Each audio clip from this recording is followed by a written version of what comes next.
What's going on, everybody? This is Derek J407.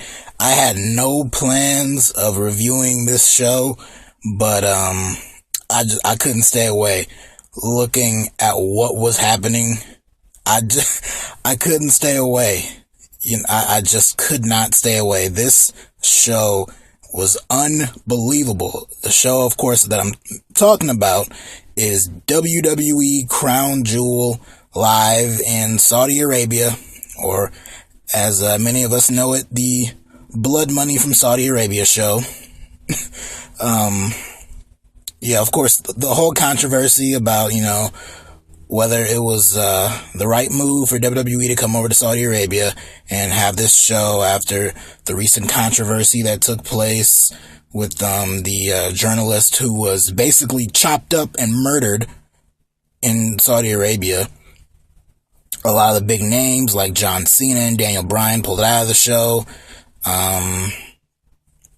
So there was this big thing, like, are they going to move it? Are they going to cancel it? And then they just ended up staying there, and then they just took the approach of just not mentioning the words Saudi Arabia and calling it a global pay-per-view event. And even on this show, I don't think, now I didn't listen to commentary because I didn't watch the entire show, but I did not hear one time them mention the words Saudi Arabia. They just talked about Crown Jewel. Even in Hulk Hogan's promo, he said it's good to be here at the Crown Jewel, brother. So Crown Jewel is not just a pay-per-view name, it's a place. It is. So yeah, all that stuff, of course, and a lot of people, they took the stance of just not watching the show, and I didn't outright say, well, I did at one point outright say I wasn't going to watch it, but then I just kind of said, I'll go ahead and watch it, and then just kind of met in the middle and just kind of loosely followed it. I didn't really have much to do today. I had some work to do, so I managed to do that at the same time. But yeah, I just kind of loosely was following along what was happening, and then I just kind of tuned in at some point, and then I just couldn't take my eyes off of the show from what I was seeing. So we'll get into that, all of that.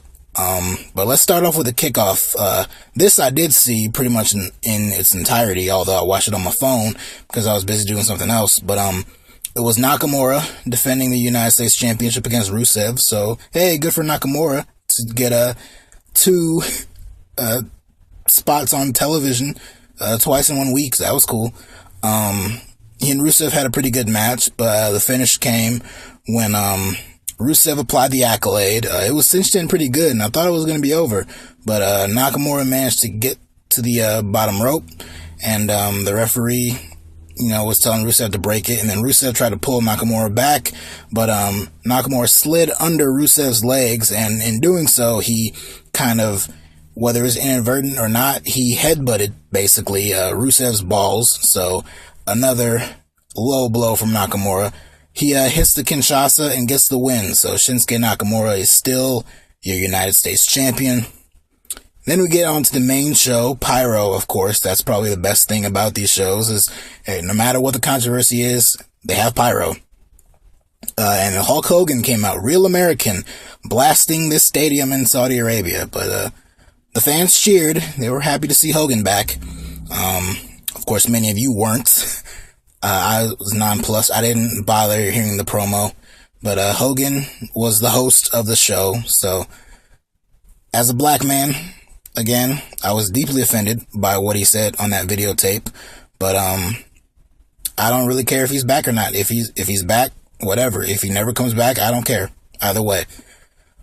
So here's how I'm gonna do this review, because I it's hard to review a show that you didn't really watch, but I just could not talk about the stuff that happened at the end. So I'm just going to go through the results of a lot of the matches on the show that I didn't really fully watch. Some of them I caught glimpses of, but I didn't really, watch from start to finish. But I'll go into great detail about certain stuff towards the end of the show, like the World Cup Finals, the Universal Title match, and even the main event. But the first match was one of the first round matches of the World Cup tournament. It was Rey Mysterio versus Randy Orton. Pretty good match. The fans were hot for it. It's pretty quick because Rey won with a roll-up, so got the fluke win over Randy Orton. And then after the match, he got laid out with an RKO and beat down by Randy Orton. So he was pretty much handicapped going into his later match with the fellow SmackDown superstar, and that turned out to be The Miz, because the next match after this was The Miz versus Jeff Hardy. Miz managed to get the win over Jeff. I'm going through these matches pretty quickly because these matches were pretty quick.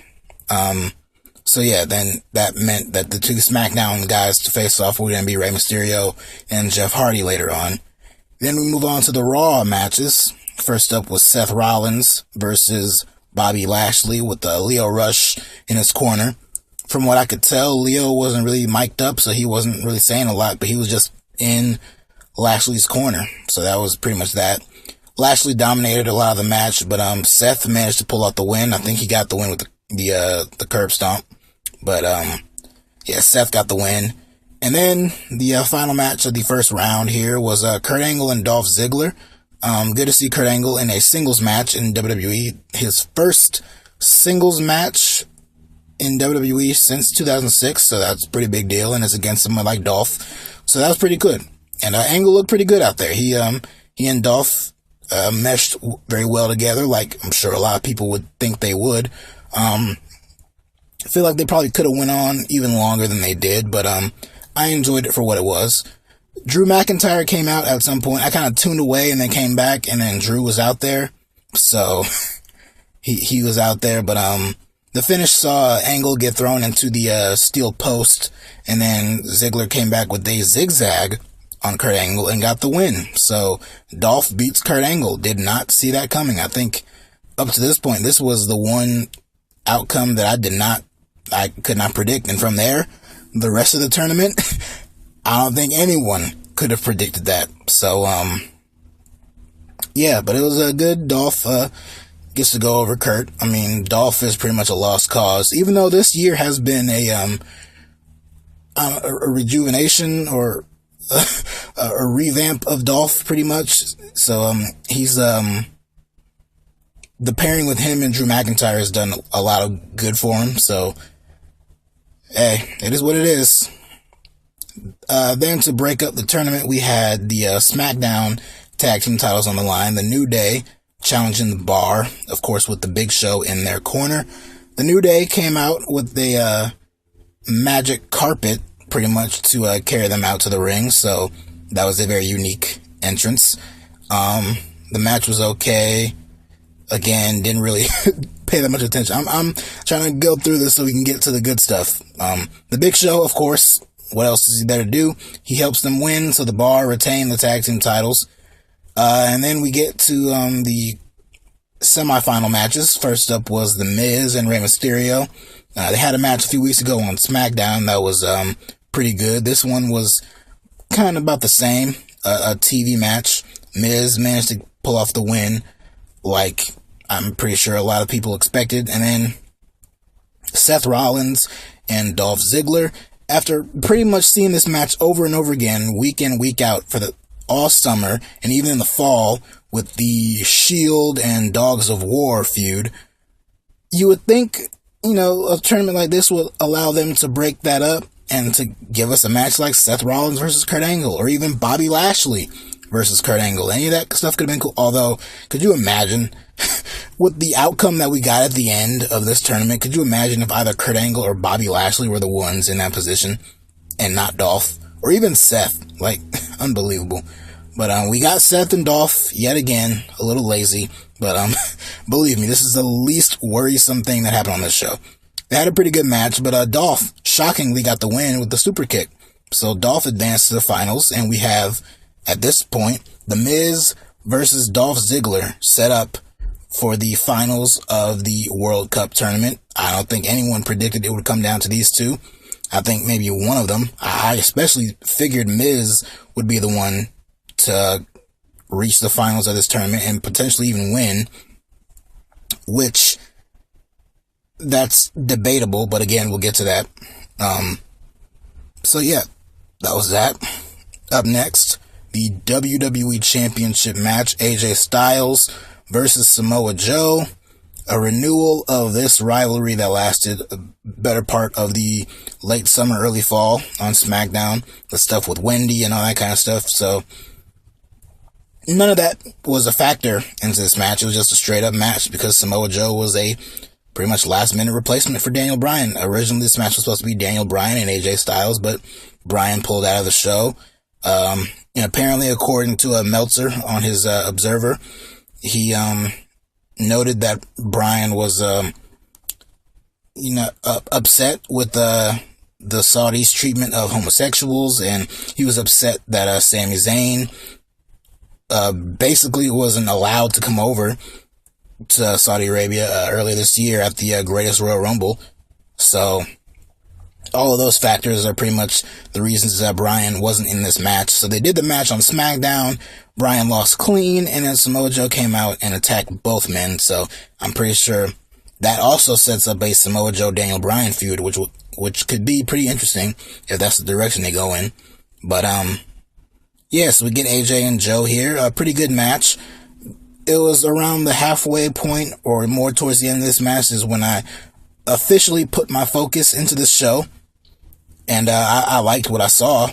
AJ got a cut on his arm. Not sure what caused it, but he and Joe had a really good match. There was one really good spot where Joe hit a lariat on AJ, and AJ just flipped, turned inside out, upside down, landed on his shoulder and neck, which looked ugly, but AJ kicked out of it, and then he finished the rest of the match. The finish came out of nowhere.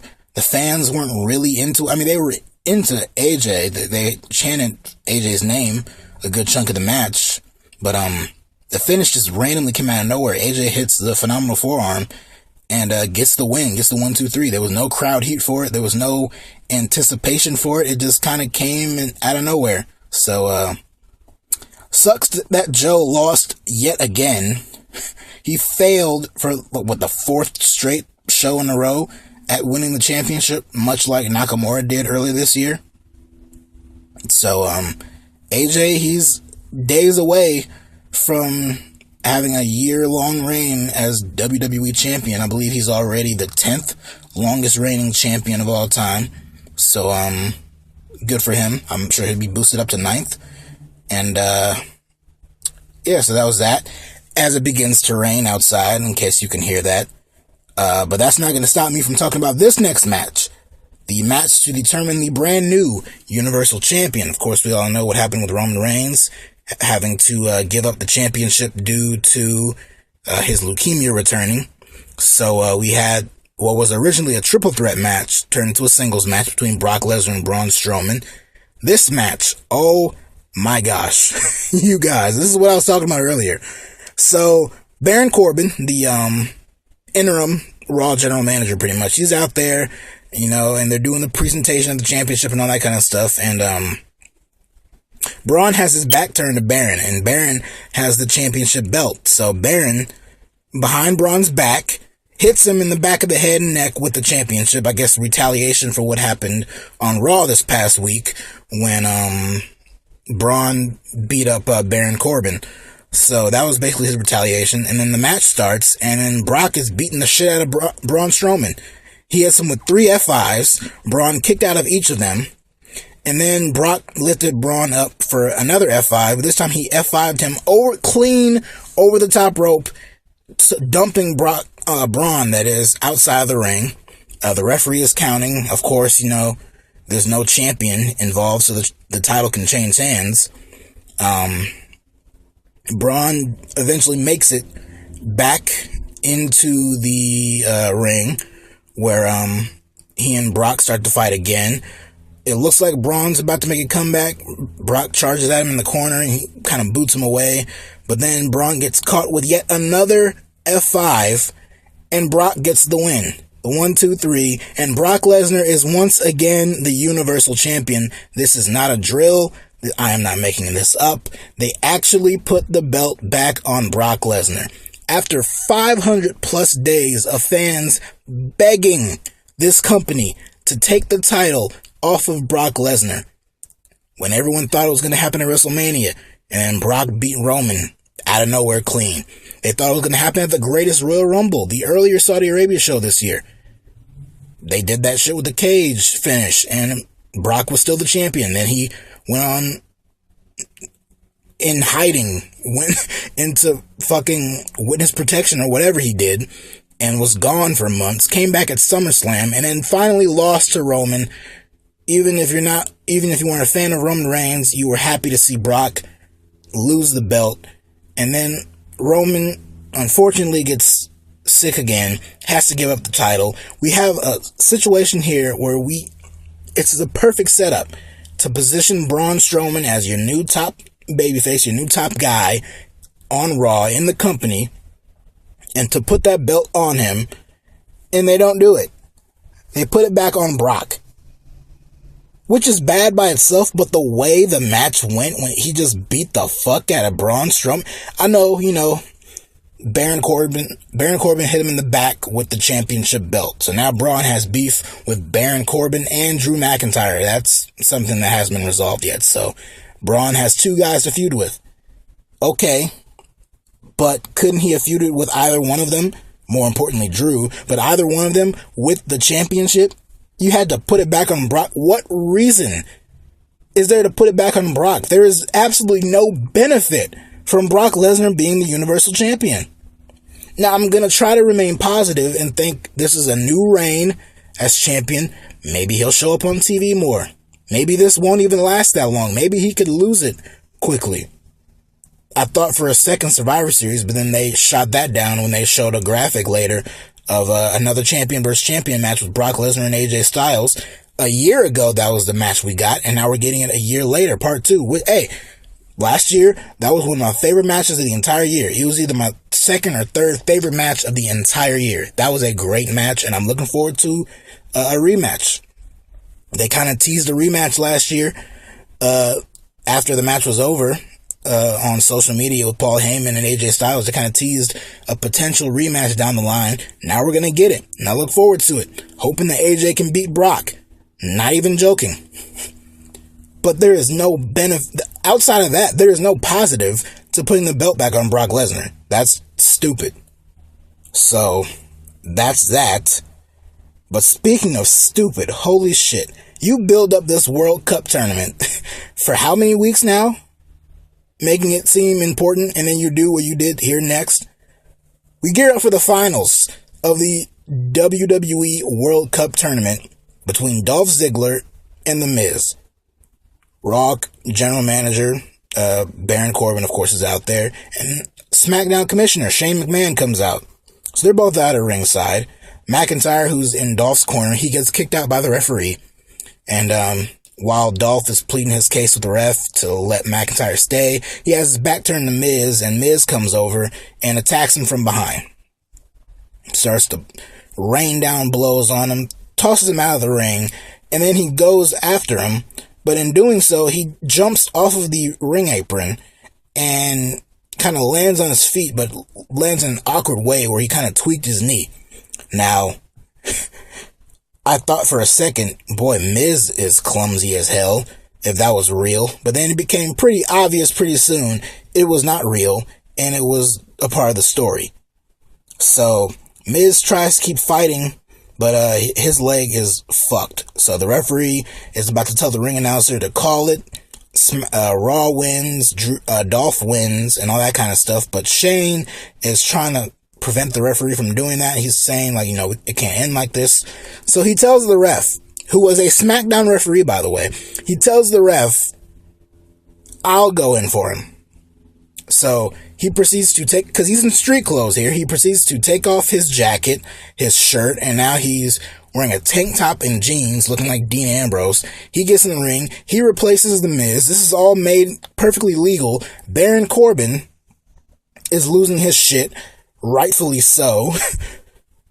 And then the match starts, the bell rings, Dolph and Shane are wrestling now.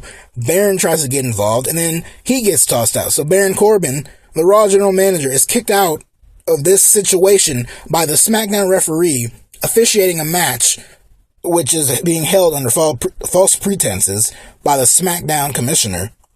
The match happens, and Shane ends up beating Dolph Ziggler. So Shane McMahon is the best in the world.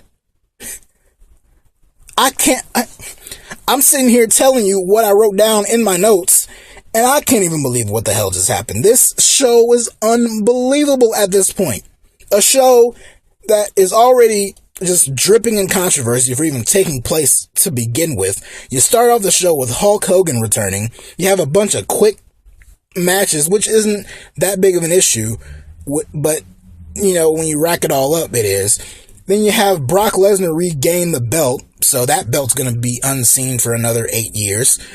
And now here, the culmination of this Best in the World tournament ends with Shane McMahon winning. And he goes and holds up the trophy. He's running around holding up the trophy. And it was at this point that I went to Twitter because I had an epiphany. It finally hit me. It finally hit me why WWE did not want to move this show. Why they wanted to continue on with it. Because in retaliation against all the drama and all the controversy against Saudi Arabia, they wanted to screw them over by giving them one of the oddest, craziest, batshit insane shows they could possibly do. Or in retaliation against the media in America and all the fans pleading with them not to go to the show and outright saying they don't want to watch it. Maybe they just said, fuck it. No one's watching, or we'll show them for turning their backs on us. We'll give them one of the dumbest decisions on a pay-per-view in recent memory. This show was insane.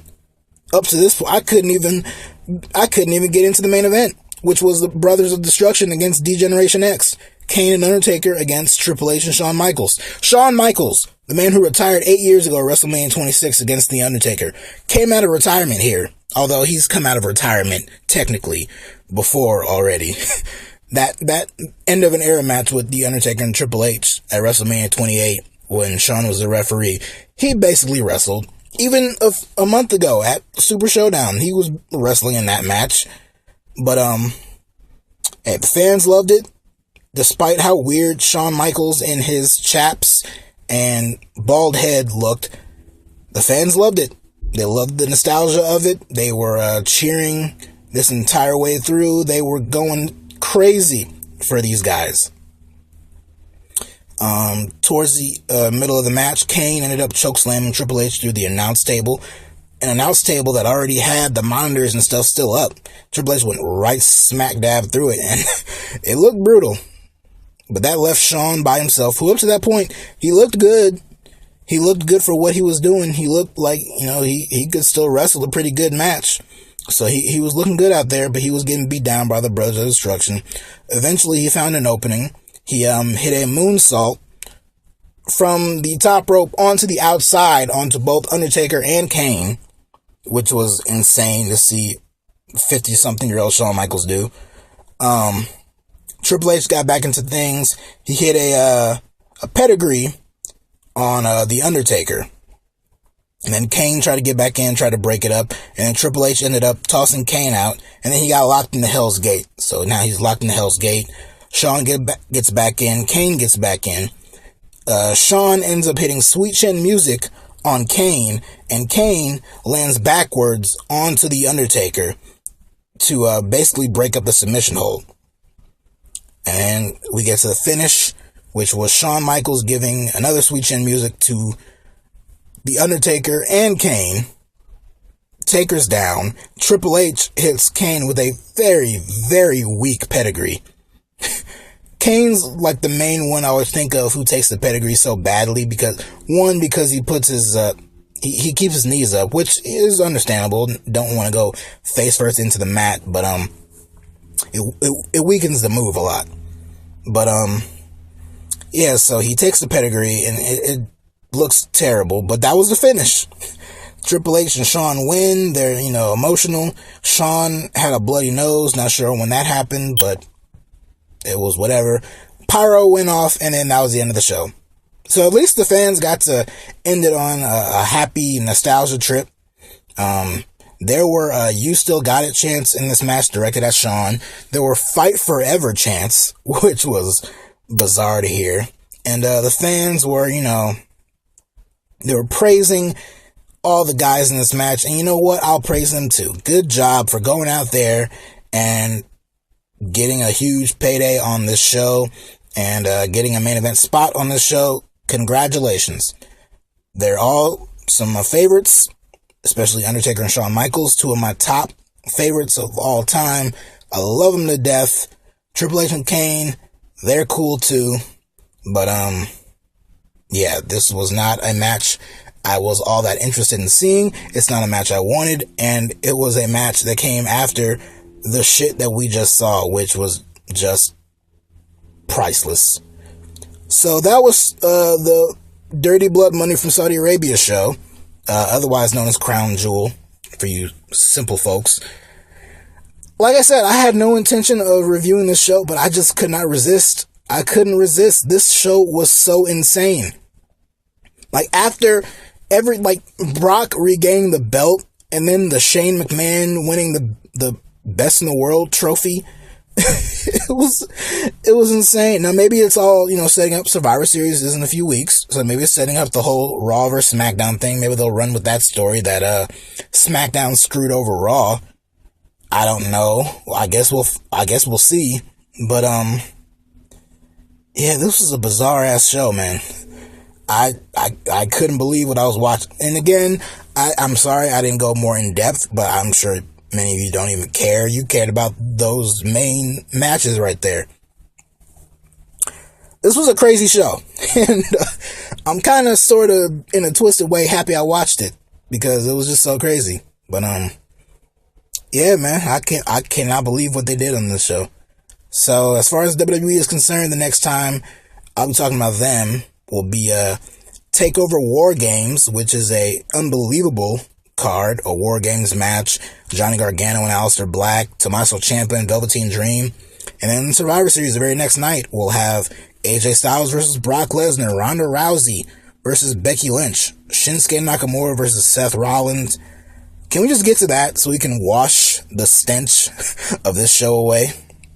But, yeah, there's a New Japan show coming on tomorrow night, November 3rd, the Power Struggle show. That's where Chris Jericho and Evil fight each other for the Intercontinental Championship, so I might check that out. So, might review that, so you might be hearing me, again.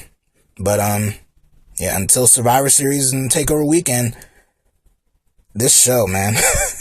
Talk to you guys later.